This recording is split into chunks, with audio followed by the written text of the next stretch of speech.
నగర్ జిల్లా హుజూరాబాద్ లో బీజేపీకి ఎదురు దెబ్బ తగిలింది. నియోజకవర్గ కన్వీనర్ గా వ్యవహరిస్తున్న మాడ గౌతమ్ రెడ్డి పార్టీకి రాజీనామా చేస్తున్నట్లు ప్రకటించారు. ఈటల వర్గాన్ని ప్రణాళికాపరంగా పక్కన పెడుతున్న తీరుతో కలత చెంది రాజీనామా నిర్ణయం తీసుకుంటున్నట్లుగా తెలిపారు. ప్రస్తుతం పార్టీలో అంతర్గత ఆధిపత్య పోరు సాగుతోందని, ఈటల వర్గాన్ని అవమానాలకు గురి చేస్తున్నారని గౌతమ్ రెడ్డి ఆవేదన వ్యక్తం చేశారు.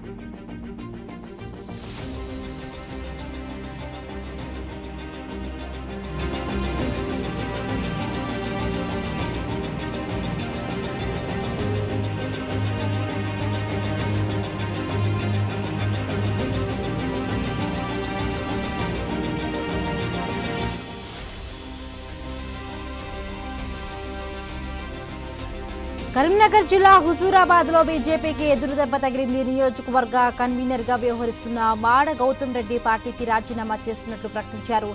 ఈటల వర్గాన్ని ప్రణాళికాపరంగా పక్కన పెడుతున్న తీరుతో కలత చెంది రాజీనామా నిర్ణయం తీసుకుంటున్నట్లుగా తెలిపారు. ప్రస్తుతం పార్టీలో అంతర్గత ఆధిపత్య పోరు సాగుతోందని, ఈటల వర్గాన్ని అవమానాలకు గురి చేస్తున్నారని గౌతమ్ రెడ్డి ఆవేదన వ్యక్తం చేశారు.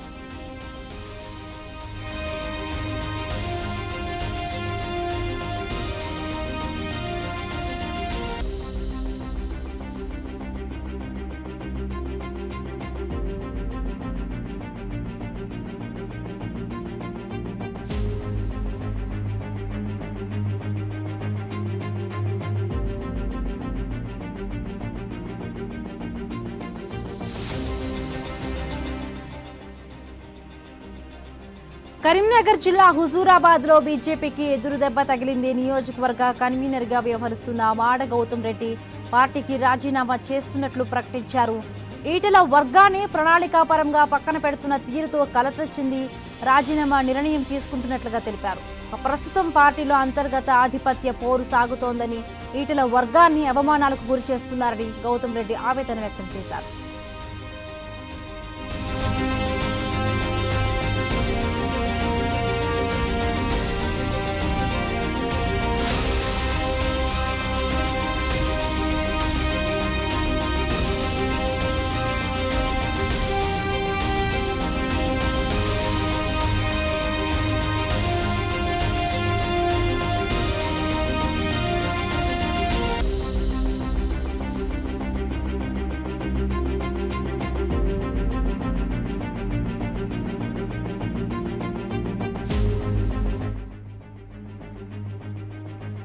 కరీంనగర్ జిల్లా హుజూరాబాద్ లో బీజేపీకి ఎదురుదెబ్బ తగిలింది. నియోజకవర్గ కన్వీనర్ గా వ్యవహరిస్తున్న మాడ గౌతమ్ రెడ్డి పార్టీకి రాజీనామా చేస్తున్నట్లు ప్రకటించారు. ఈటల వర్గాన్ని ప్రణాళికాపరంగా పక్కన పెడుతున్న తీరుతో కలత చెంది రాజీనామా నిర్ణయం తీసుకుంటున్నట్టుగా తెలిపారు. ప్రస్తుతం పార్టీలో అంతర్గత ఆధిపత్య పోరు సాగుతోందని, ఈటల వర్గాన్ని అవమానాలకు గురి చేస్తున్నారని గౌతమ్ రెడ్డి ఆవేదన వ్యక్తం చేశారు.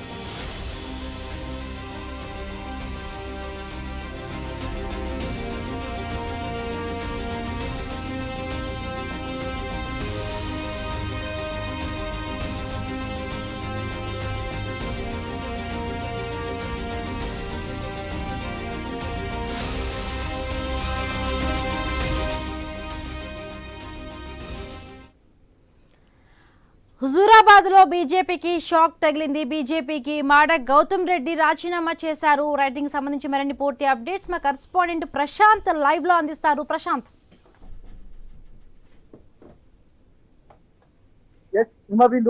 నిన్న చూసినట్టయితే ప్రధానంగా బండి సంజయ్ వ్యాఖ్యలు, బండి సంజయ్కి సంబంధించి నిన్న హుజూరాబాద్ లో ఆయన ఒక అంతర్గత మీటింగ్, అంటే కార్యకర్తల మీటింగ్ లో ఆయన బహిరంగంగానే కొన్ని అంశాలపైన తెర మీదకి తీసుకొచ్చారు.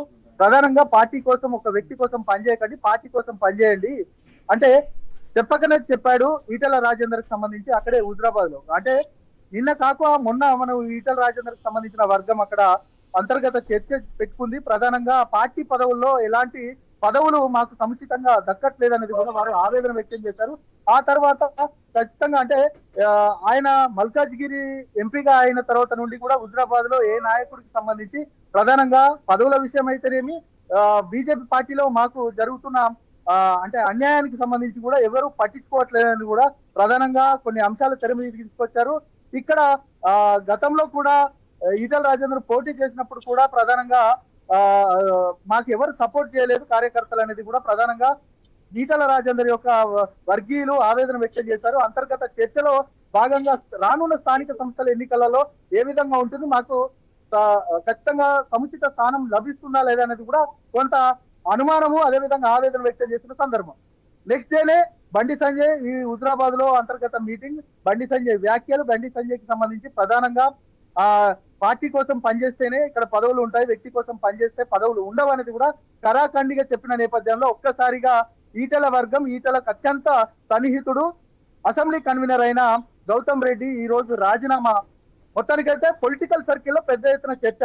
గౌతమ్ రెడ్డికి సంబంధించి ఇక రానున్న సంస్థ అంటే స్థానిక సంస్థల ఎన్నికలలో మాకు ఎలాంటి పదవులు ఇవ్వరు, అదేవిధంగా మాకు సముచిత స్థానం ఇవ్వరనే ఆవేదన వ్యక్తం నేపథ్యంలోనే ఆయన రాజీనామా ఉంటుందనేది కూడా బీజేపీ నాయకులు చెప్తా ఉంటున్నారు.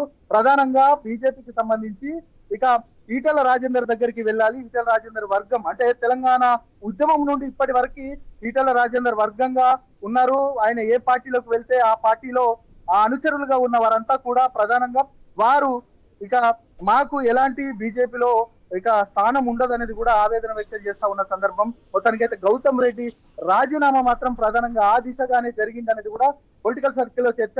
ఇక రేపు ఒక కార్యాచరణ ప్రకటించబోతున్నారు ఈటల రాజేందర్ వర్గానికి సంబంధించిన కొంతమంది వ్యక్తులు. అందరూ కలిసి ఈటల రాజేందర్ నివాసం ఉన్న షామీర్పేటకు కూడా వెళ్ళి అక్కడ ఆయన కలిసి జరుగుతున్న పరిణామాలు, అదేవిధంగా హుజరాబాద్ లో నెలకొన్న పరిణామాలకు సంబంధించి పెద్ద ఎత్తున చర్చ పెట్టే అవకాశం ఉంది. అక్కడ మాకు జరుగుతున్న అంటే వారికి జరుగుతున్న అన్యాయానికి సంబంధించి కూడా ఈటల రాజేందర్కి చెప్పుకునే పరిస్థితి ఉంది. అదేవిధంగా ప్రధానంగా వారి ఆవేదన వ్యక్తం చేసే అంటే ప్రశాంత్, ఇప్పుడు ఈటల వర్గాన్ని అవమానాలకు గురి చేస్తూ ఉన్నారు అంటే పార్టీలో సరైన ఒక రకమైన స్థానం దక్కటం లేదన్న నేపథ్యంలో కూడా ఇప్పుడు ఇవన్నీ కూడా బయటకు వస్తున్నాయి. అంటే దీనికి సంబంధించి కూడా అంటే ఈటల రాజేందర్ ఏమైనా మాట్లాడే ప్రయత్నం చేశారా? ఇప్పటి వరకు ఈటల రాజేందర్ మాట్లాడే ప్రయత్నం చేయలేదు. అక్కడ జరుగుతున్న పరిణామాలను క్షుణ్ణంగా పరిశీలిస్తున్నాడు.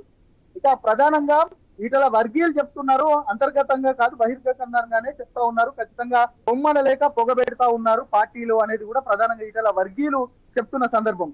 ఇక వర్గీయులను ఇబ్బంది పెడితే ఈటల రాజేందర్ లాంటి వాళ్ళు కూడా కొంత ఇబ్బంది పడే అవకాశం ఉంటుంది, పార్టీని కూడా వదిలి వెళ్లే అవకాశం ఉంటుంది అనేది కూడా ప్రధానంగా చర్చించుకుంటున్నారు. ఆ విధంగానే ఈటల వర్గీయులను ఇబ్బంది పెడుతున్నారు అనేది కూడా ప్రధానమైన చర్చ. ఇక బండి సంజయ్ కి సంబంధించి నేను కొన్ని కీలక వ్యాఖ్యలు చేసిన సందర్భం కనబడ్డది. ఇక గతంలో నేను ఎంపీగా పోటీ చేసినప్పుడు కూడా హుజరాబాద్ లో నాకు ఎంపీకి అంటే సరి అయిన మెజార్టీ రాలేదు అని అంటే కూడా ఈటల వర్గీయులే నన్ను కావాలని ఇక్కడ నన్ను పూర్తిగా ఇబ్బంది పెట్టే అవకాశాలు అంటే నన్ను మెజార్టీ తగ్గించారనేది కూడా అక్కడ పూర్తిగా నాకు సపోర్ట్ చేయలేదనేది కూడా బండి సంజయ్ చెప్తున్న సందర్భం.